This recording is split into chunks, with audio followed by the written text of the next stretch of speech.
അസ്സലാമു അലൈക്കും വറഹ്മത്തുള്ളാഹി. പ്രിയമുള്ളവരെ, നമ്മൾ ഇന്ന് പറയുന്നത് പരിശുദ്ധമായ ലൈലത്തുൽ ഖദറിനെ സ്ത്രീകൾ വീട്ടിലിരുന്ന് എങ്ങനെ ധന്യമാക്കാം, എങ്ങനെ ഹയാത്താക്കാം, എന്തൊക്കെ കാര്യങ്ങളാണ് ചെയ്യേണ്ടത്, എന്തൊക്കെയാണ് ചൊല്ലേണ്ടത്, അല്ലാഹു സുബ്ഹാനഹു വ തആല അത് മനസ്സിലാക്കാനും അത് പ്രാവർത്തികമാക്കാനും പരിശുദ്ധമായ ലൈലത്തുൽ ഖദർ ലഭിക്കാനും ഒക്കെയുള്ള തൗഫീഖ് നമുക്കെല്ലാവർക്കും പ്രദാനം ചെയ്യട്ടെ. പ്രിയമുള്ളവരെ, പരിശുദ്ധമായ ഇസ്ലാമിലെ ഏറ്റവും പവിത്രമായ മാസം റമദാൻ മാസമാണ്. ആ റമദാൻ മാസത്തിലെ ഏറ്റവും പവിത്രമായ ദിവസം ലൈലത്തുൽ ഖദറാണ്. അപ്പോൾ ഒരു വർഷത്തിലെ ഏറ്റവും പവിത്രമായ ദിവസം ലൈലത്തുൽ ഖദറാണ്, ഒരു മനോഹരമായ രാത്രി. നമ്മൾ കഴിഞ്ഞ വീഡിയോയിൽ പറഞ്ഞതുപോലെ ഇന്ന ദിവസമാണ് ലൈലത്തുൽ ഖദർ വരിക എന്ന് റസൂലുള്ളാഹി നമുക്ക് പറഞ്ഞു തന്നിട്ടില്ല.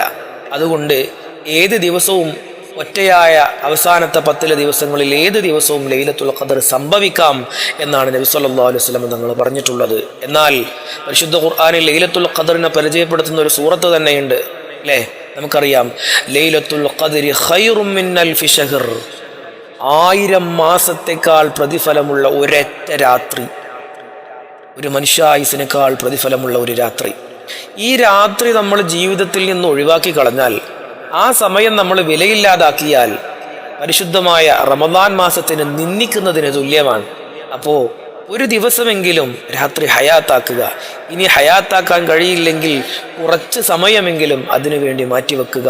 അല്ലാഹു സുബ്ഹാനഹു വ തആല തൗഫീഖ് നൽകട്ടെ. പ്രിയമുള്ളവരെ, നമ്മൾ ഇന്ന് പറയുന്നത് ലൈലത്തുൽ ഖദരി വ കൈഫ തുഹീഹാ അൽ മർഅതു ഫീ ബൈതിഹാ. ഒരു സ്ത്രീ, ഒരു പെണ്ണ് വീട്ടിലിരുന്ന് എങ്ങനെയാണ് ലൈലത്തുൽ ഖദർ എന്ന് പറയുന്ന ആ രാവിനെ ധന്യമാക്കുക, എങ്ങനെയാണ് അതിനെ ഹയാത്താക്കുക എന്നുള്ളതിനെ കുറിച്ചാണ്, അല്ലേ? ലൈലത്തുൽ ഖദർ വലിയ മനോഹരമായ രാത്രിയാണ്. അത്രയും മഹത്വമുള്ള ഒരു രാത്രി മറ്റൊരു രാത്രിയുമില്ല. പരിശുദ്ധ ഖുർആൻ ഇറക്കപ്പെട്ട രാത്രിയാണ്. ഇന്നാ അൻസൽനാഹു ഫീ ലൈലത്തുൽ ഖദർ, ലൈലത്തുൽ ഖദരി ഖൈറും മിൻ അൽഫി ശഹർ തനസ്സലുൽ മലായികതു വറൂഹ്. അല്ലേ? അള്ളാഹുവിൻ്റെ മാലാകമാർ വാനലോകത്ത് നിന്നിറങ്ങി വരുന്ന വല്ലാത്തൊരു രാത്രി. ഇങ്ങനൊരു രാത്രി നമുക്ക് കിട്ടിയിട്ട് ഈ രാത്രിയെ നമ്മൾ ധന്യമാക്കിയിട്ടില്ലെങ്കിൽ, അല്ലെങ്കിൽ ആ രാത്രിക്ക് കിട്ടാൻ വേണ്ടിയിട്ട് എന്തെങ്കിലും ഒരു കാര്യം നമ്മൾ ചെയ്തിട്ടില്ലെങ്കിൽ പിന്നെ എന്തിനാ നമ്മളെ പറ്റുക? പിന്നെ എന്തിനാ കൂട്ടരെ നമ്മളെ പറ്റുക? നമ്മൾ പിന്നെ എന്ത് റമദാനെയാണ് നമ്മൾ സ്വീകരിച്ച് യാത്രയാക്കുന്നത്? പിന്നെ എന്ത് മുസ്ലിമീങ്ങളാണ് നമ്മൾ? അപ്പം അതുകൊണ്ട് കുറച്ച് സമയമെങ്കിലും ലൈലത്തുൽ ഖദറിന് വേണ്ടി മാറ്റിവെക്കണം. ഇൻഷാ അല്ലാഹ് അങ്ങനെയുള്ള കുറച്ച് കാര്യങ്ങളാണ്, സ്ത്രീകൾ വീട്ടിലിരുന്ന് ചെയ്യേണ്ട കാര്യങ്ങളാണ് നമ്മൾ എന്ന് പറയുന്നത്. ഒന്നാമത്തെ കാര്യം അൽ ഇഖ്ലാസ് വൻ നിയ്യത്തു സ്വാലിഹാ. ഒന്ന്, ഖുശൂഅോടുകൂടെ നിയ്യത്ത് ചെയ്യുക എന്നതാണ്. ഇന്നമൽ അഅ്മാലു ബിന്നിയാത്ത്. എല്ലാ സൽക്കർമ്മങ്ങളും അല്ലാഹു സ്വീകരിക്കുന്നത് ഇന്റൻഷൻ, നമ്മുടെ ഉദ്ദേശം. നമുക്കൊരു കരുതൽ വേണം. ഇന്ന് രാത്രി ഞാൻ ഒരുപാട് ദിക്റുകൾ ചൊല്ലും, ഇന്നത്തെ രാത്രി ഞാൻ ലൈലത്തുൽ ഖദറിനെ എന്തായാലും അനുഭവിക്കും, ഇന്ന് ഞാൻ ഉറങ്ങാൻ കരുതിയിട്ടില്ല. അങ്ങനെ ഒരു ഖാലിസായ ഒരു നിയ്യത്ത് നമുക്ക് വേണമെന്നതാണ്. നബി സല്ലല്ലാഹു അലൈഹി വസല്ലം തങ്ങൾ പറയുന്നുണ്ട്, മൻ ഖാമ ലൈലത്തുൽ ഖദരി ഈമാനൻ വഹ്തിസാബാ. ഒരു മനുഷ്യൻ ലൈലത്തുൽ ഖദറിന്റെ രാത്രി ഈമാനിനെ പ്രതീക്ഷിച്ചുകൊണ്ട് അവൻ ഇരുന്നു കഴിഞ്ഞാൽ ഗുഫിറ ലഹു മാ തഖദ്ദമ മിൻ ദംബിഹി, കഴിഞ്ഞുപോയ സകല പാപങ്ങളും അവനക്ക് പുറത്തു കൊടുക്കും. അപ്പോൾ അങ്ങനെയുള്ള കൂലികളൊക്കെ പ്രതീക്ഷിച്ച് ഒരു പെണ്ണ് വീട്ടിൽ ഇന്ന് ഞാൻ നോമ്പ് തുറന്നു കഴിഞ്ഞ് ഇശാ നിസ്കാരം കഴിഞ്ഞ് തറാവീഹ് കഴിഞ്ഞ് മുസല്ലയിൽ തന്നെ ഇരിക്കാനാണ് എൻ്റെ പ്ലാൻ. ഓതി തീർക്കാൻ ഒരുപാടുണ്ട്, ചൊല്ലി തീർക്കാൻ ഒരുപാടുണ്ട്, ദിക്റുകളുണ്ട്, സ്വലാത്തുകളുണ്ട്, തസ്ബീഹ് നിസ്കാരം പോലെയുള്ള പാതിരാത്രി മനോഹരമാക്കുന്ന ധന്യമാക്കുന്ന ഈമാനിൻ്റെ ആഴങ്ങളിലേക്ക് ഊളിയിട്ടിറങ്ങുന്ന മനോഹരമായ ആരാധനകളുണ്ട്. അങ്ങനെ അള്ളാഹുവിലേക്ക് ലയിക്കാൻ, അള്ളാഹുവിലേക്ക് അടുക്കാനുള്ള മനോഹരമായ രാത്രിയാണ് ലൈലത്തുൽ ഖദർ. ഇനി രണ്ടാമത്തെ കാര്യം അൽ ഇക്സാറു മിനദ് ദുആഇ വൽ ഇസ്തിഗ്ഫാർ. അല്ലേ? പ്രാർത്ഥന അധികരിപ്പിക്കലും അതുപോലെ ഇസ്തിഗ്ഫാർ അധികരിപ്പിക്കലും. ഈ ലൈലത്തുൽ ഖദർ എന്ന് പറഞ്ഞാൽ അതിൽ ഏറ്റവും പ്രധാനപ്പെട്ട ആരാധന പ്രാർത്ഥനയാണ്. പ്രാർത്ഥന അള്ളാഹുവിന് ഭയങ്കര ഇഷ്ടമാണ്. നമുക്ക് ഒരുപാട് കാര്യങ്ങൾ ചോദിക്കാനുണ്ടല്ലോ, മക്കളെക്കുറിച്ച്, ഭാര്യയെക്കുറിച്ച്, കുടുംബത്തെക്കുറിച്ച്, ഇങ്ങനെ ഒരുപാട് കാര്യങ്ങൾ നമുക്ക് റബ്ബിനോട് ചോദിക്കാനുണ്ട്. ഈ ചോദ്യങ്ങൾ ചോദിക്കുന്നത് അള്ളാഹുവിന് വല്ലാത്ത ഇഷ്ടമുള്ള കാര്യമാണ്. അതോടൊപ്പം തന്നെ ഇസ്തിഗ്ഫാർ, അള്ളാഹുവിനോട് പാപമോചനം ചെയ്യുക എന്ന് അള്ളാഹുവിന് ഭയങ്കര ഇഷ്ടമുള്ളൊരു കാര്യമാണ്. തെറ്റ് ചെയ്താലും ഇല്ലെങ്കിലും നമ്മൾ ഇസ്തിഗ്ഫാർ ചെയ്യണം. ഇസ്തിഗ്ഫാർ റബ്ബ് അള്ളാഹു നമ്മെ സ്നേഹിക്കാനും അള്ളാഹു നമ്മുടെ ജീവിതത്തിൽ സന്തോഷവും സമാധാനവും നൽകാൻ കാരണമാകുന്ന ഒരു മനോഹരമായ അമലാണ് ഇസ്തിഗ്ഫാർ ചൊല്ലുക എന്നുള്ളത്. മഹദിയായ ആയിഷ ബീവി റളിയല്ലാഹു അൻഹ അവിടുന്ന് പറയുന്നുണ്ട്, പരിശുദ്ധമായ ലൈലത്തുൽ ഖദർ കിട്ടിയാൽ എന്ത് പ്രാർത്ഥനയാണ് പ്രാർത്ഥിക്കുക? അപ്പോൾ അവിടുന്ന് ആയിഷ ബീവി പറയുന്നുണ്ട്, ആയിഷ ബീവി എന്നോട് നബി സല്ലല്ലാഹു അലൈഹി വസല്ലം തങ്ങൾ പറയുന്നുണ്ട്, അല്ലാഹുമ്മ ഇന്നക അഫൂൻ തുഹിബ്ബുൽ അഫ്വ ഫഅഫു അന്നി. അല്ലാഹുവേ ഇന്നക അഫൂൻ, നീ ക്ഷമിക്കുന്നവനാണ്, തുഹിബ്ബുൽ അഫ്വ, നീ ക്ഷമയെ ഇഷ്ടപ്പെടുന്നവരാണ്, ഫഅഫു അന്നി, എനിക്ക് നീ ക്ഷമിക്കണേ അല്ലാ, എനിക്ക് മാപ്പ് നൽകണേ അല്ലാ. അപ്പോൾ അള്ളാഹുവിനോട് മാപ്പപേക്ഷിക്കുന്നതാണ് അള്ളാഹുവിന് ഏറ്റവും ഇഷ്ടം. അപ്പോൾ നമ്മൾ ഇക്സാറു മിന ദുആഇ വൽ ഇസ്തിഗ്ഫാർ എന്ന് പറഞ്ഞു കൊടുത്ത് നമ്മൾ കൂടുതലാക്കേണ്ട, അധികരിപ്പിക്കേണ്ട പ്രാർത്ഥന എന്ന് പറയുന്നത് അല്ലാഹുമ്മ ഇന്നക അഫൂൻ തുഹിബ്ബുൽ അഫ്വ ഫഅഫു അന്നി. അതുപോലെ ഇസ്തിഗ്ഫാറാണ്. ഇസ്തിഗ്ഫാർ നമ്മൾ ചൊല്ലേണ്ടത് ഒന്നെങ്കിൽ അസ്തഗ്ഫിറുല്ലാഹൽ അദീം, അസ്തഗ്ഫിറുല്ലാഹൽ അദീം, നമ്മൾ സാധാരണ ചൊല്ലുന്ന ഇസ്തിഗ്ഫാർ ചൊല്ലിയാൽ മതി. അതുപോലെ തന്നെ മറ്റു ദിക്റുകളുമുണ്ട്. സുബ്ഹാനല്ലാഹി വബിഹംദിഹി, സുബ്ഹാനല്ലാഹി വബിഹംദിഹി. ഇതിന് എണ്ണൊന്നുമില്ല, എത്രയാണോ നമുക്ക് കഴിയുക അത്ര ചൊല്ലുക. നേരം വെളുക്കോളം സുബ്ഹി വരെ ചൊല്ലാൻ പറ്റുമെങ്കിൽ അങ്ങനെ ചൊല്ലുക. പിന്നെ മറ്റൊരു ദിക്റാണ് ലാ ഇലാഹ ഇല്ലല്ലാഹ്, ലാ ഇലാഹ ഇല്ലല്ലാഹ്.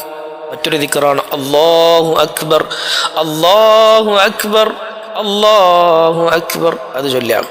മറ്റൊന്ന് സുബ്ഹാനല്ലാഹി വൽഹംദുലില്ലാഹി വലാ ഇലാഹ ഇല്ലല്ലാഹു അല്ലാഹു അക്ബർ, സുബ്ഹാനല്ലാഹി വൽഹംദുലില്ലാഹി വലാ ഇലാഹ ഇല്ലല്ലാഹു അല്ലാഹു അക്ബർ. കഴിവിൻ്റെ പരമാവധി ചൊല്ലുക.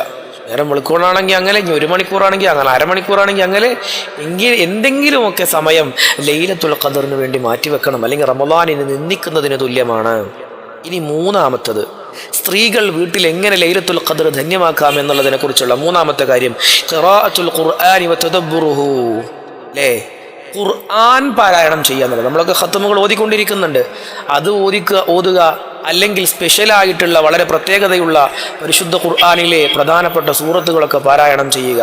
അതോടൊപ്പം തന്നെ വതദബ്ബുറുഹു, നമ്മൾ പരിശുദ്ധ ഖുർആനെ കുറിച്ച് ചിന്തിക്കുകയും വേണം. കാരണം എൻ്റെ കയ്യിലുള്ള ഈ ഗ്രന്ഥം ഇറങ്ങിയ ദിവസമാണല്ലോ സുബ്ഹാനല്ലാഹ് ലൈലത്തുൽ ഖദറിൻ്റെ രാവ്, മനോഹരമായ രാത്രിയുടെ ദിവസമാണല്ലോ, ഈ ഖുർആൻ ഇറക്കിയ ദിവസമാണല്ലോ. അങ്ങനെ ആ ഖുർആനിൻ്റെ അർത്ഥവും അതിൻ്റെ ആഴവും അതിൻ്റെ വിശാലതയും അതിലടങ്ങിയിട്ടുള്ള അറിവുകളുടെ അക്ഷയ കനിയെക്കുറിച്ചുമൊക്കെ നമ്മൾ ചിന്തിക്കുക. കഴിവിൻ്റെ പരമായൊക്കെ ചിന്തിച്ച് മനസ്സിലാക്കുക. ഖുർആനെ കുറിച്ച് നമ്മൾ ആലോചിക്കുക. അപ്പോൾ ഖുർആന്റെ രാത്രിയാണ് ലൈലത്തുൽ ഖദർ. ഈ ലൈലത്തുൽ ഖദറിനെ കുറിച്ച് നബി സല്ലല്ലാഹു അലൈഹി വസല്ലം തങ്ങൾ പറഞ്ഞത് ഷഹ്റു റമദാനല്ലദീ ഉൻസില ഫീഹിൽ ഖുർആൻ. റമളാൻ മാസത്തിൻ്റെ പ്രത്യേകത അതിൽ ഖുർആൻ ഇറക്കി എന്നുള്ളതാണ്. ഏതാ രാത്രി? ലൈലത്തുൽ ഖദർ. അതാണ് അപ്പോൾ നമ്മൾ ചെയ്യാനുള്ളത്. സൂറത്ത് യാസീൻ പോലെയുള്ള, സൂറത്തുൽ മുൽക്ക് പോലെയുള്ള, അതുപോലെ സൂറത്തു ദുഖാൻ പോലെയുള്ള അങ്ങനെ വളരെ പ്രധാനപ്പെട്ട സൂറത്തുകളൊക്കെ നമുക്കറിയുന്ന, നമ്മൾ സാധാരണ സ്ഥിരം ചെല്ലാറുള്ള സൂറത്തുകളും അതോടൊപ്പം വളരെ പ്രത്യേകതയുള്ള സൂറത്തുൽ ഫാത്തിഹ, സൂറത്ത് യാസീൻ, സൂറത്തു ദുഖാൻ, ഒരുപാട് സൂറത്തുണ്ട്, സൂറത്തുൽ മുൽക്ക്, സൂറത്തുൽ വാഖിഅ, ഇങ്ങനെയുള്ള സൂറത്തുകളൊക്കെ നമ്മൾ പാരായണം ചെയ്യുക. അതോടൊപ്പം നമ്മൾ സാധാരണ ഓതുന്ന നമ്മുടെ ഖത്മുകളും ഇതിൻ്റെ കൂടെ ഓതുക. ഇനി നാലാമത്തത് അസ്സലാത്തു വഖിയാമുൽ ലൈൽ, രാത്രി നിസ്കാരങ്ങളാണ്. രാത്രി ചെയ്യുന്ന നിസ്കാരങ്ങൾ എന്ന് പറഞ്ഞു കഴിഞ്ഞാൽ നേരം വെളുക്കോളം നിസ്കരിച്ചിരുന്ന മഹാന്മാരുടെ ചരിത്രങ്ങൾ നമുക്കറിയാം. അതിനൊന്നും ഇപ്പോൾ നമ്മെ കൊണ്ട് പറ്റൂല. കഴിവിൻ്റെ പരമാവധി നിസ്കരിക്കുക. തസ്ബീഹ് നിസ്കാരം പോലെയുള്ള നിസ്കാരങ്ങൾ, തഹജ്ജുദ് നിസ്കാരം പോലെയുള്ള, വിത്ർ നിസ്കാരം പോലെയുള്ള, തറാവീഹ് നിസ്കാരം പോലെയുള്ള രാത്രി മുത്ലഖായ മറ്റു സുന്നത്ത് നിസ്കാരങ്ങളൊക്കെ കഴിവിൻ്റെ പരമാവധി റുകൂഇലും സുജൂദിലുമായിട്ട് ലൈലത്തുൽ ഖദർ എന്ന് പറയുന്ന മനോഹരമായ രാത്രിയെ ഒരു ആബിദത്തായി അള്ളാഹുവിൻ്റെ മുമ്പിൽ വിനയാന്യതനായ ഒരു അടിമയായി അള്ളാഹുവിൻ്റെ മലക്കുകൾ വരുമ്പോൾ ലൈലത്തുൽ ഖദർ എന്ന് പറയുന്ന ഈ മനുഷ്യൻ വളരെ സന്തോഷത്തോടുകൂടി ഇബാദത്ത് ചെയ്യുകയാണ്, അതിനെ ബഹുമാനിക്കുകയാണെന്ന് മലക്കുകൾ മനസ്സിലാക്കണം.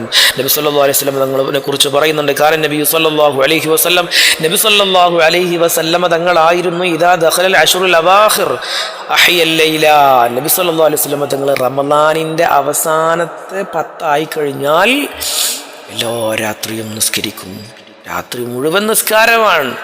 അള്ളാൻ്റെ റസൂലിനെ കുറിച്ചാണ് പറയുന്നത്. ഒന്നും അല്ലാത്ത നമ്മളൊക്കെ അപ്പം എത്ര ഇബാദത്ത് ചെയ്യണം.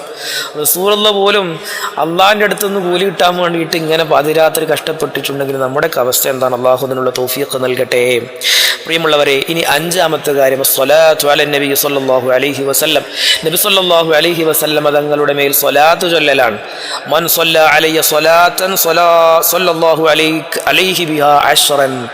എൻ്റെ മേൽ ഒരാൾ സ്വലാത്ത് ചൊല്ലിയാൽ അവൻ്റെ മേൽ അള്ളാഹു 10 സ്വലാത്ത് ചൊല്ലുന്ന റസൂലുള്ളാഹി പറയുന്നുണ്ട്. അപ്പോൾ നമ്മൾ സാധാരണ ചൊല്ലുന്ന സ്വലാത്തുകൾ നമുക്കറിയുന്ന ഇബ്രാഹിമിയ സ്വലാത്ത് ചൊല്ലാം, അല്ലെങ്കിൽ നമ്മൾ സാധാരണ സല്ലല്ലാഹു അലാ മുഹമ്മദ് സല്ലല്ലാഹു അലൈഹി വസല്ലം ചൊല്ലാം. അതുപോലെ തന്നെ അല്ലാഹുമ്മ സ്വല്ലി അലാ മുഹമ്മദിൻ വഅലാ ആലി മുഹമ്മദ്, സാധാരണ നോർമലായിട്ടുള്ള സ്വലാത്ത്. ഇങ്ങനെയുള്ള സ്വലാത്തുകൾ നമുക്കറിയുന്ന ഏതെങ്കിലും ഒരു സ്വലാത്ത് ഇങ്ങനെ ചൊല്ലിക്കൊണ്ടിരിക്കുക വലിയ ഉത്തരം കിട്ടുന്ന, വലിയ പ്രതിഫലമുള്ള ഒരു കാര്യമാണ് നബിയുടെ മേൽ സ്വലാത്ത് ചൊല്ലുക എന്നത്. ഇനി ആറാമത്തത് അൽ അഅ്മാലു സ്വാലിഹത്തു ഫിൽ ബൈത്തി. സ്ത്രീകൾക്ക് വീട്ടിൽ ചെയ്യാൻ കഴിയുന്ന മറ്റു സൽക്കർമ്മങ്ങൾ. ഇത് പുരുഷന്മാർക്ക് കിട്ടാത്തൊരു കാര്യമാണ്. എന്താണത്? കുടുംബത്തിന് നല്ല ഭക്ഷണം തയ്യാറാക്കി കൊടുക്കുക എന്നുള്ളതാണ്. ലൈലത്തുൽ ഖദ്റിനെ മാനിച്ചുകൊണ്ട് അന്ന് വീട്ടിൽ നല്ല സ്പെഷ്യലായിട്ടുള്ള ഫുഡ് ഉണ്ടാക്കണം. അന്ന് കുറച്ച് മാംസമൊക്കെ വാങ്ങിക്കൊണ്ടുവന്ന് അന്ന് കുറച്ച് പത്തിരിയൊക്കെ ഉണ്ടാക്കിയിട്ട് നല്ല ഒരു സ്പെഷ്യലായിട്ടുള്ള ഭക്ഷണം ഉണ്ടാക്കി കൊടുക്കണം. നീയത്തുണ്ടോ ഇന്ന് ലൈലത്തുൽ ഖദ്റാണ്, അതുകൊണ്ട് ഞാൻ എൻ്റെ കുടുംബത്തിന് നല്ല ഭക്ഷണം ഊട്ടുകയാണെന്നുള്ള ചിന്തയോടുകൂടെ ഒരു സ്ത്രീ അടുക്കളയിൽ ഭക്ഷണം പാകം ചെയ്താൽ ലൈലത്തുൽ ഖദ്ർ ലഭിക്കും. ഇത് പുരുഷന്മാർക്ക് കിട്ടാത്തൊരു സൗഭാഗ്യമാണ്. അതുപോലെ തന്നെ കുട്ടികളെ ദിക്റുകൾ ചൊല്ലിപ്പിക്കുക. ലൈലത്തുൽ ഖദ്റിൽ കുട്ടികളുണ്ടല്ലോ, വീട്ടിൽ ചെറിയ മക്കളുണ്ടല്ലോ, അവരൊക്കെ ഇന്ന് ലൈലത്തുൽ ഖദ്റാണ്, എന്തെങ്ങനെ ഇരിക്കുന്നത്, മൊബൈൽ കളിക്കാൻ പാടില്ല എന്നൊക്കെ പറഞ്ഞ് കുട്ടികളെ കൊണ്ട് കുറച്ചാണെങ്കിൽ കുറച്ചൊരു 10 ഫാത്തിഹ സൂറത്ത് ചൊല്ലിപ്പിക്കാനാണെങ്കിൽ അത്, അല്ലെങ്കിൽ എത്രയാണോ നമുക്ക് കഴിയുന്നത്, ചെറിയ മക്കളും വലിയ മക്കളും മരുമക്കളും അല്ലെങ്കിൽ വീട്ടിൽ പ്രിയപ്പെട്ട ഭർത്താവൊക്കെ ഉണ്ടാകും, അവരെ കൊണ്ട് ലൈലത്തുൽ ഖദ്റിനെ ധന്യമാക്കാൻ വേണ്ടിയിട്ട് എന്തെങ്കിലുമൊക്കെ പ്രവർത്തനം നടത്തിയാൽ അതിന് വലിയ പ്രതിഫലം കിട്ടും. നബി സല്ലല്ലാഹു അലൈഹി വസല്ലം തങ്ങൾ പറയുന്നുണ്ട്, ദാലു അലൽ ഖൈരി കഫാഇലിഹി. ഒരു മനുഷ്യൻ ഒരു പ്രവൃത്തി ചെയ്യാൻ വേണ്ടിയിട്ട് മറ്റുള്ളവരെ അതിന് തയ്യാറാക്കിയെടുത്താൽ അത് ചെയ്തതിൻ്റെ പ്രതിഫലം ഈ വ്യക്തിക്കും കിട്ടും. അപ്പോൾ വീട്ടിലൊരു സ്ത്രീ ഉണ്ടെങ്കിൽ വീട്ടിലെ മക്കളെ കൊണ്ടും ഭാര്യയെ കൊണ്ടും മരുമക്കളെ കൊണ്ടും ഒക്കെ വീട്ടിലുള്ള കുടുംബാംഗങ്ങളെ കൊണ്ടൊക്കെ ചെല്ലിപ്പിച്ചു കഴിഞ്ഞാൽ ആ പെണ്ണിന് കിട്ടുന്ന പ്രതിഫലം ലൈലത്തുൽ ഖദ്ർ ലഭിക്കുന്നതിന് തുല്യമാണ്. ലൈലത്തുൽ ഖദ്ർ തന്നെ അവർക്ക് ലഭിക്കും എന്നാണ് മഹാന്മാർ പഠിപ്പിക്കുന്നത്. അതുപോലെ തന്നെ പീരിയഡ്സ് ആയിട്ടുള്ള മെൻസസ് ഉള്ള സ്ത്രീകൾ ഉണ്ടാകും. ആർത്തവമുള്ള സ്ത്രീകൾ ലൈലത്തുൽ ഖദ്റിൽ അവർ ചെല്ലാൻ കഴിയുന്ന സ്വലാത്തുകളൊക്കെ ധാരാളം ചൊല്ലുക, ദിക്റുകൾ ചൊല്ലുക. എനിക്ക് പീരിയഡാണ്, ഒന്നും ചെയ്യാൻ പറ്റൂല എന്നൊക്കെ പറഞ്ഞ് മാറി നിൽക്കല്ല, എന്നിട്ട് അള്ളാഹുവിനോട് പ്രാർത്ഥിക്കുക. അള്ളാഹു സുബ്ഹാനഹു വ തആല ഉത്തരം നൽകുന്ന രാത്രിയാണ്, അള്ളാഹുവിൻ്റെ മലക്കുകൾ ഇറങ്ങി വരുന്ന രാത്രിയാണ്.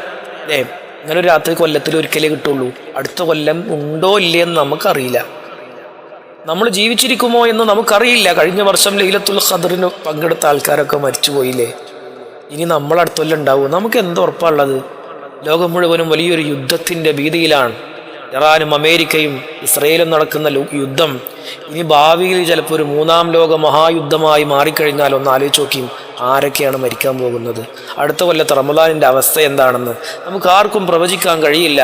അള്ളാഹുവിൻ്റെ സഹായമില്ലാതെ, പടച്ച റബ്ബിൻ്റെ പൊരുത്തമില്ലാതെ നമുക്കൊരിക്കലും ഒന്നും നേടാൻ കഴിയില്ല. പ്രിയമുള്ളവരെ, അങ്ങനെ ചോദിച്ചാൽ എന്തും കിട്ടുന്ന, ഒരു മനുഷ്യായുസ് മുഴുവനും ആരാധിച്ചാലും എത്താത്ത പരിശുദ്ധമായ ലൈലത്തുൽ ഖദ്ർ എന്ന് പറയുന്ന രാത്രിയുടെ ദിവസങ്ങളിലൂടെയാണ് നമ്മൾ കടന്നു പോകുന്നത്. അല്ലേ? 21 കഴിഞ്ഞുപോയി, 23 കഴിഞ്ഞുപോയി, ഇനി 25-ഉം അതേപോലെ 27-ഉം 29 മാത്രമാണ് നമ്മുടെ മുമ്പിലുള്ളത്. അല്ലാഹു സുബ്ഹാനഹു വ തആല പരിശുദ്ധമായ ലൈലത്തുൽ ഖദ്ർ ലഭിക്കുന്ന സജ്ജനങ്ങളിൽ നമ്മെയും നമ്മുടെ കുടുംബങ്ങളെയും ഉൾപ്പെടുത്തി അനുഗ്രഹിക്കട്ടെ. അസ്സലാമു അലൈക്കും വറഹ്മത്തുള്ളാഹി വബറകാതുഹു.